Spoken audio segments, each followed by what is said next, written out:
Assalamualaikum warahmatullahi wabarakatuh. Halo teman-teman, kami di sini akan menjelaskan tentang masjid dan dakwah. Sebelum ke materi, kami akan memperkenalkan diri terlebih dahulu. Perkenalkan, nama saya Wulan Arlina. Saya dari akuntansi kelas A 2020 Universitas Perjuangan. Di sini saya akan menjelaskan tentang masjid dan dakwah. Pengertian masjid. Masjid itu apa sih pengertiannya? Masjid itu adalah rumah tempat ibadah umat muslim. Sebutan lain bagi Indonesia, masjid adalah musola, sanggar, atau surau. Peran masjid bagi kehidupan umat Islam adalah sebagai tempat ibadah, tempat sujud, berzikir, beriktikaf, dan ibadah sunat lainnya. Juga sebagai tempat berbagai keperluan. Pada zaman Rasulullah SAW, fungsi masjid selain tempat ibadah, masjid juga digunakan sebagai tempat keperluan. Masjid merupakan pusat pemerintahan, pendidikan, sosial, dan ekonomi. Ini banyak umat Islam yang melihat masjid hanya digunakan untuk sebagai tempat ibadah atau sholat. Padahal masjid bisa digunakan untuk pusat pemerintahan, pendidikan, sosial, dan ekonomi. Oke, sekarang bagian dakwah.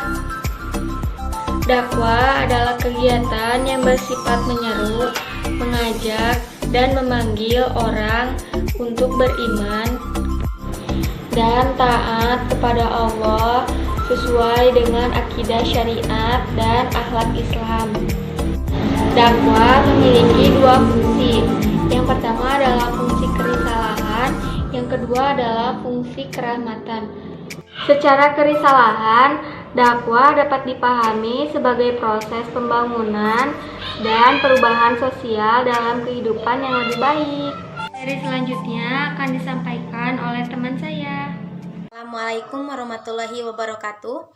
Perkenalkan, nama saya Siti Raisa akan melanjutkan materi ruang lingkup masjid dan dakwah.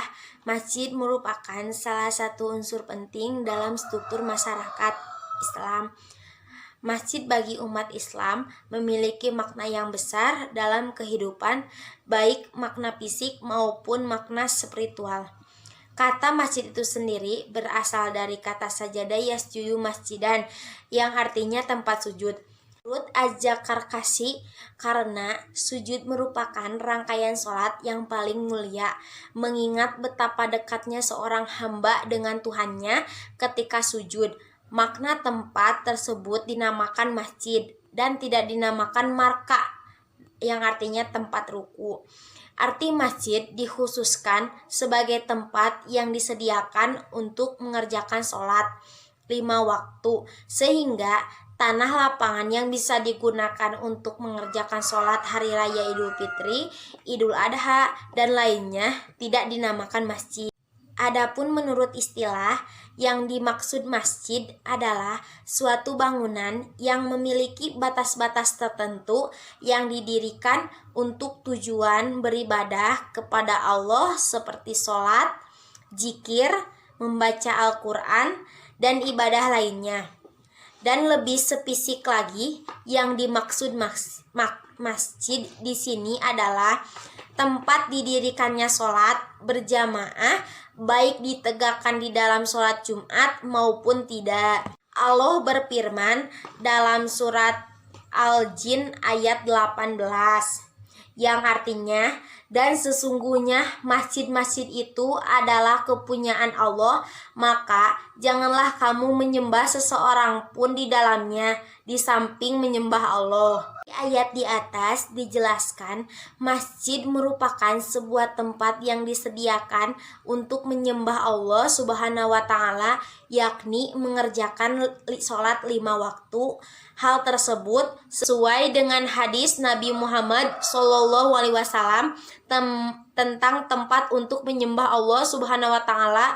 Beliau bersabda, Dari Aisyah radhiyallahu anha, dia berkata, Rasulullah shallallahu alaihi wasallam bersabda ketika beliau sedang menderita sakit yang membuatnya tidak bisa bangun menjelang wafat, bahwa masjid secara umum adalah sebuah bagian di bumi yang dijadikan tempat sujud dan keadaannya bersih, serta digunakan hanya untuk menyembah Allah Subhanahu wa Ta'ala. Namun terdapat tempat-tempat yang dilarang untuk dijadikan tempat sujud atau masjid, antara lain tempat buang hajat dan kuburan. Hal ini jelas dilarang oleh Rasulullah SAW. Berdasarkan ciri-ciri umum, masjid menurut Sofyan Sapari Harapah dapat digolongkan menjadi 7. 1. Masjid besar. 2. Masjid elit. 3. Masjid kota. 4. Masjid kantor. 5. Masjid kampus. 6. Masjid desa. 7. Masjid organisasi. Dakwah secara etimologi berasal dari bahasa Arab, yaitu da'ayudu dakwatan, artinya mengajak, menyeru, memanggil. Secara etimologis, pengertian dakwah dan tabligh itu merupakan suatu proses penyampaian pesan-pesan tertentu yang berupa ajakan atau seruan dengan tujuan agar orang lain memenuhi ajakan tersebut. Pengertian dakwah secara terminologi, dakwah adalah mengajak manusia dengan cara bijaksana kepada jalan yang benar sesuai dengan perintah Tuhan untuk kemaslahatan dan kebahagiaan mereka di dunia dan di akhirat. Masjid merupakan pusat dakwah yang menyelenggarakan kegiatan-kegiatan rutin seperti pengajian, ceramah-ceramah agama, dan kuliah subuh. Kegiatan semacam ini bagi para jamaah dianggap sangat penting secara forum ilmiah. Mereka mengadakan interelasi tentang nilai-nilai dan norma-norma agama yang sangat berguna untuk pedoman hidup di tengah-tengah masyarakat secara luas, atau ungkapan lain bahwa melalui pengajian sebenarnya masjid telah menjalankan fungsi sosial. Assalamualaikum warahmatullahi wabarakatuh. Perkenalkan, nama saya Melawati Kania Dewi. Saya akan menjelaskan tentang materi manajemen dan macam-macam dakwah. Di sini saya akan melanjutkan materi yang telah teman saya sampaikan. Materi selanjutnya adalah manajemen dan macam-macam dakwah. Manajemen mempunyai arti tersendiri, yaitu suatu proses yang diterapkan oleh individu maupun kelompok dalam mencapai suatu koordinasi untuk mencapai suatu tujuan. Dan selanjutnya adalah macam-macam dakwah. Macam-macam dakwah yaitu dakwah fardiyah, dakwah ammah, dakwah bil lisan, dakwah bil alhal, dan yang terakhir adalah dakwah bil hikmah.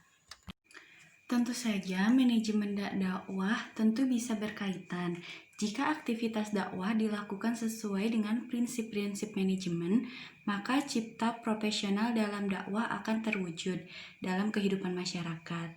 Dengan demikian, dakwah tidak hanya dipakai dalam objek ubudiyah saja, akan tetapi diinterpretasikan dalam beberapa profesi. Inilah yang dijadikan inti dalam pengaturan secara manajerial organisasi dakwah. Dan aktivitas dakwah dikatakan berjalan secara efektif apabila apa yang menjadi tujuannya benar-benar tercapai dan dalam pencapaiannya membutuhkan pengorbanan yang wajar. Mungkin hanya itu yang dapat saya sampaikan dan teman-teman saya sampaikan. Mohon maaf apabila ada kesalahan. Wabillahi taufiq wal hidayah. Wassalamualaikum warahmatullahi wabarakatuh. Jangan lupa untuk di-subscribe dan di-like videonya ya. Terima kasih.